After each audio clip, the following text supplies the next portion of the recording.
CR7 men's salon. आता तुमच्या केसांना हवी तशी स्टाईल द्या फक्त CR7 मेन्स सलून मध्ये. एकदा अवश्य भेट द्या. फॉरेस्ट नियर कुमार चौक, रेल्वे लाईन, सोलापूर.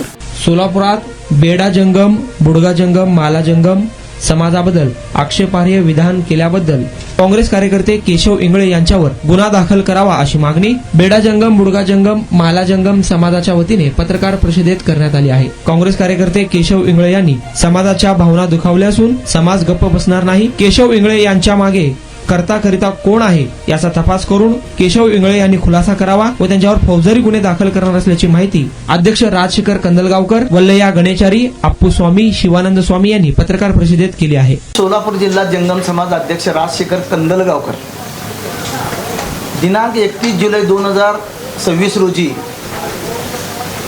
जे सोशल मीडियावरती आक्षेपार्ह आमच्या समाजाबद्दल बोललेले आमच्या समाजाचे धर्मगुरू श्रीकंठ शिवाचार्य नागणसूर आप्पाजी व आमचे सातलिंग स्वामी व आमचे शिवकुमार स्वामी व आमच्या मॅडम सुप्रिया सोमनाथ स्वामी अशा या पत्रकार परिषद आम्ही घेत आहोत की आमच्या समाजाबद्दल श्रीयुत केशव इंगळे यांनी समाजाबद्दल आक्षेपार्ह वक्तव्य केल्यामुळे आमच्या समाजाच्या भावना दुखावल्या गेल्या आहेत. आमचा समाज एकूण सर्वजण तरुण मंडळी एका वेगळ्या वर्णावर असल्यामुळे ते आम्ही शांततेने इथं पत्रकार परिषद घेऊन निवेदन देण्याचं आमचं मानस आहे की त्यांना एवढं सांगू इच्छितो की जे आपण जे बोललात की बेडा जंगमचे आम्ही बुडगा जंगम जे समाजाच्या जातीचे दाखले जे आहेत ते जातीचे दाखले काढत असताना आमच्या समाजाच्या लोकांना 2 वेळा अग्निपरीक्षा द्यावी लागते.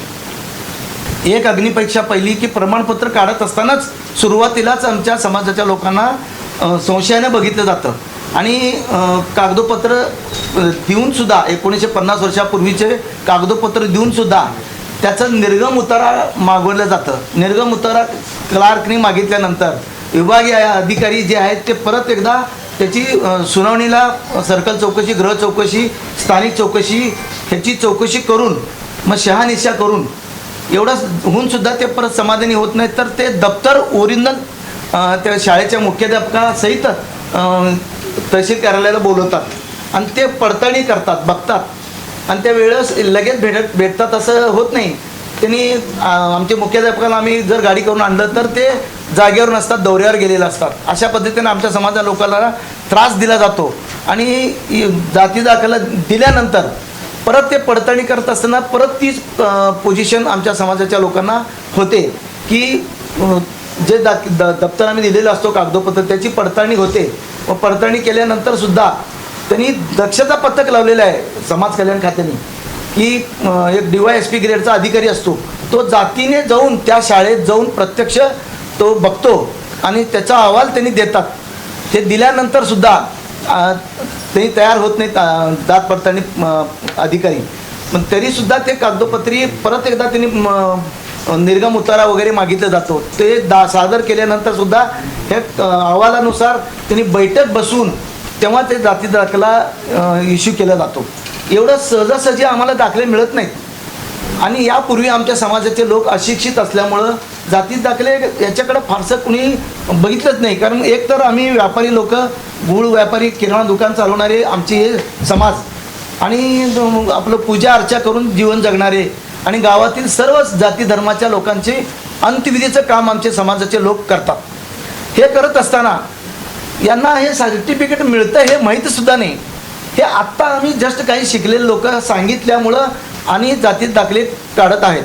काढत असताना तेव्हा आम्हाला कळालं की आम्ही अनुसूचित जातीमध्ये आम्ही मोडले जातो. त्यावेळेस आमच्या समाजाचे लोक हे जाती प्रमाणपत्र काढायला सुरुवात केली. त्याचं पोटसूळ यांना उठलेलं आहे. ठीक आहे, आणि जे कोणी असेल त्यांना तुम्ही चौकशी करायला काय अडचण नाही आमची. मग चौकशी जर करायची असेल तर संपूर्ण 59 जातीच्या चौकशी तुम्ही करा असं आमची मागणी आहे. मग तुम्ही फक्त आमच्याच जातीला एक टार्गेट करून तुम्ही विनाकारण त्रास देण्यात अर्थ नाही आहे. व शांतता अबाधित राहण्यासाठी सर्व समाजातील लोक गुण्यागोविंदाने एकत्रित राहत असताना आणि हे कायदा सुव्यवस्था बिघडण्याचं काम हे केशव इंगळे व त्यांचे सहकारी, मग त्यांचे खरं तर केशव इंगळे हे माझे मित्रच आहेत, पण त्यांचा हे काम नाही आहे मला असं वाटतं आहे. त्यांचा मागचा करता करविता जो कोणी धनी आहे त्यांनी समोर यावं, त्याला आम्ही चोखपणे उत्तर देऊ. आणि आत्तापर्यंतचे शासनाचे व तालुका प्लेसच्या न्यायाधिकारी व जिल्हा अधिकारी व डिस्ट्रिक्ट कोर्ट व उच्च न्यायालय मुंबई व सर्वोच्च न्यायालय यांच्या सर्व न्यायनिवाडे हे सगळे आमच्या बाजूने लागलेले आहेत. व शासनसुद्धा आमचे परिपत्रक काढलेले आहेत. 1996 साली, 2001 साली आणि 2003 साली हे परिपत्रक काढून देण्यात यावं असं राज्यपालाच्या सहीने त्यांनी आदेश दिलेला आहे. तरीसुद्धा जाती दाखला आमच्या लोकांना अजून बी सुद्धा सहजासहजी देत नाही. हे जे शोकांतिका असूनसुद्धा आम्ही कुणाकडे तक्रार करत गेलेलं नाही आहे आणि आम्ही कुणाच्याही आमच्या समाजाचे लोक त्रास देण्याच्या हेतूने कधीही आत्तापर्यंत वागलेले नाहीत. तरी निवेदनात आहे तरीसुद्धा मी जे कडे आम्ही शांततेने असताना सुद्धा केशव इंगळे व त्यांच्या सहकाऱ्यांना व त्यांच्या जे काँग्रेस हे काँग्रेसचे कार्यकर्ते त्यांनी बेडाजंगम जाती दाखले आमचे बोगस आहेत, आम्ही या इथले नाहीत असं त्यांचं म्हणणं आहे. त्यांनी ते सिद्ध करावं आम्ही इथले नाही आहेत. कारण मी 1960 साली जन्मलेला आहे, माझे वडील 1925 साली जन्मले, माझे आजोबा 1900 आधी जन्मलेले. असे असताना सुद्धा आज तागायत आमच्याकडं शासनाचे कागदोपत्र आहेत आणि इनामी जमीन आम्हाला दिलेलं आहे बक्षीस इंग्रजांच्या काळातले. आम्ही इथले मूळचे असताना सुद्धा आमच्या याच्यावर ह्यांनी शंका घेण्यात का कारण आहे?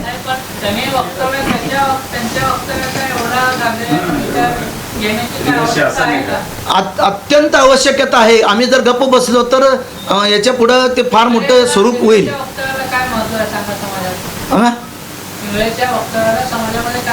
आमच्या समाजाच्या भावना दुखावल्या, त्यांनी आमच्या समाजाच्या काळजाला हात घातल्यामुळं त्यांनी आम्ही दुखावले गेलेलो आहोत. त्यामुळं आमचा समाज गप बसणार नाही आहे आणि त्यांच्यावरती फौजदारी गुन्हा दाखल करण्यासाठी आम्ही कलेक्टर व आयुक्ताकडे लेखी निवेदन देणार आहोत.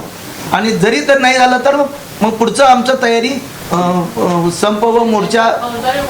हे बेडा जंगम सर्टिफिकेट देऊ नका, आमच्या समाजावर आमच्या याच्यावर अन्याय होत आहे, हे देऊ नका म्हणून त्यांनी मेन याच्यामध्ये निवेदन दिलेले आहे.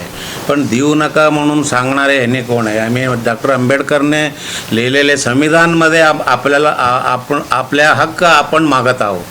तो त्यासाठी कोणाचा समाजाच्या पोटावर पाय ठेवून हे जंगम समाज हे करत नाही आहे.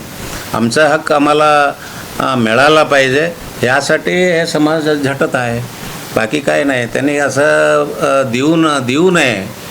तो हक्क आपण मागतो आहे, ते आंबेडकर संविधानमध्ये लिहिलेले आहे तसं, त्या हक्क आमच्यासाठी आम्ही झटतो आहे, बाकी काय नाही. ते वक्तव्य त्यांच्या समाजामध्ये आपण अन्याय करायचा हे करायचं मुळीच आमचा उद्देश नाही आहे. जंगम समाजाचं ते आपण संविधानप्रमाणे आपला हक्क आपल्याला पाहिजे. तुमचा स्टाईल तुमची ओळख. सोलापूरमध्ये पुरुषांसाठी खास स्टायलिश आणि प्रोफेशनल ग्रूमिंगचा नवा पत्ता CR7 men's salon. Trendy hair cut, perfect shaving आणि स्मार्ट लुक आता एकाच ठिकाणी. कटिंग शेविंग फक्त 170 रुपये. कटिंग शेविंग कलर फक्त 500 रुपये. कटिंग शेविंग रागा टी10 फक्त 450 रुपये. किड स्टायलिंग हेअर कट फक्त 100 रुपये. तसेच hydra facial, hair spa, facial steam, curly hair styling आणि नॅनो प्लास्टर उपलब्ध. स्मार्ट दिसायचंय मग आजच भेट द्या CR7 मेन्स सलून, तुमचा स्टाईलचा परफेक्ट पार्टनर. वेळ सकाळी 9 ते रात्री 10. पत्ता 78 फॉरेस्ट कुमार चौक जवळ रेल्वे लाईन सोलापूर.